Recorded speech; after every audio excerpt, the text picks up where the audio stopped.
14లో మనకు 47.7 వచ్చింది, వాళ్ళకి 45.67. మార్జినల్గా 1-2%తోనే 14లో మనం విన్ అయ్యాం. ఆ తర్వాత ఓట్లు చీలిక మూలాన మనకి 23 సీట్లకే వచ్చాం. లేకపోతే మినిమం ఓడిపోయినా సరే 65 నియోజకవర్గాల్లో ఈజీగా గెలిచేవాళ్ళం. అందుకని మనం మీకు ఇప్పటికీ చెప్పదలుచుకుంది ఏంటంటే, రాష్ట్రంలో 147 నియోజకవర్గాల్లో తెలుగుదేశం, జనసేన, బీజేపీ 3 కలిపితే ఓట్లకి వైసీపీకి ఓట్లకి మధ్య 5% గ్యాప్ ఉంది, అంటే 2% గ్యాప్ ఉంది. మనం 2019 ఓట్లని సస్టైన్ చేసుకుని ఇంకొక 2% ఎక్స్ట్రా తెచ్చుకుంటే 147 కాన్స్టిట్యున్సీలు గెలవచ్చు. 28 కాన్స్టిట్యున్సీలు, ముఖ్యంగా కర్నూలు అండ్ కడప, అక్కడ తెలుగుదేశము, బీజేపీ, జనసేన కలిసినా కూడా వైసీపీకి మనకు వాళ్ళకి మధ్య గ్యాపు 10 లక్షల ఓట్లు తేడా ఉంది. 10 లక్షల ఓట్లు తేడా, చాలా వైడ్ మార్జిన్ ఉంది.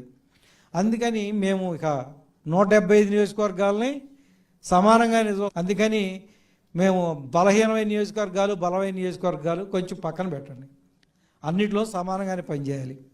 మేము తీసుకుంది ఏంటంటే క్రైటీరియా, అబోవ్ 35% వచ్చినటువంటి 2019లో అబోవ్ 35% వచ్చినటువంటి నియోజకవర్గాలను ఇప్పుడు కొన్ని తీసుకున్నాం. ఇంకా ఈ 14లో మనకు 47.7 వచ్చింది, వాళ్ళకి 45.67. మార్జినల్గా 1-2%తోనే 14లో మనం విన్ అయ్యాం. ఆ తర్వాత ఓట్లు చీలిక మూలాన మనకి 23 సీట్లకే వచ్చాం.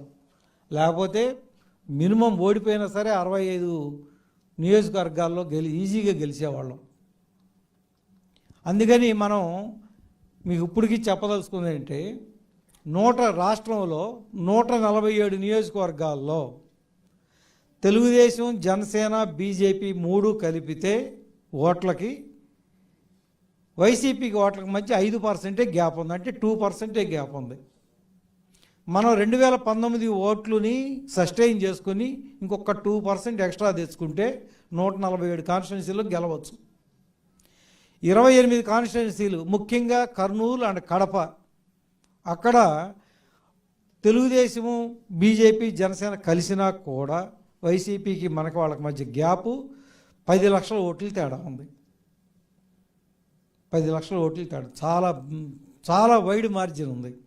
అందుకని మేము ఇక 175 నియోజకవర్గాలని సమానంగా అందుకని మేము బలహీనమైన నియోజకవర్గాలు, బలమైన నియోజకవర్గాలు కొంచెం పక్కన పెట్టండి, అన్నిట్లో సమానంగానే పనిచేయాలి. మేము తీసుకుంది ఏంటంటే క్రైటీరియా, అబోవ్ 35% వచ్చినటువంటి 2019లో అబోవ్ 35% వచ్చినటువంటి నియోజకవర్గాలను ఇప్పుడు కొన్ని తీసుకున్నాం. ఇంకా ఈ 30 కాన్స్టిట్యున్సీలు కాకుండా ఇంకా అందరం పనిచేస్తానంటే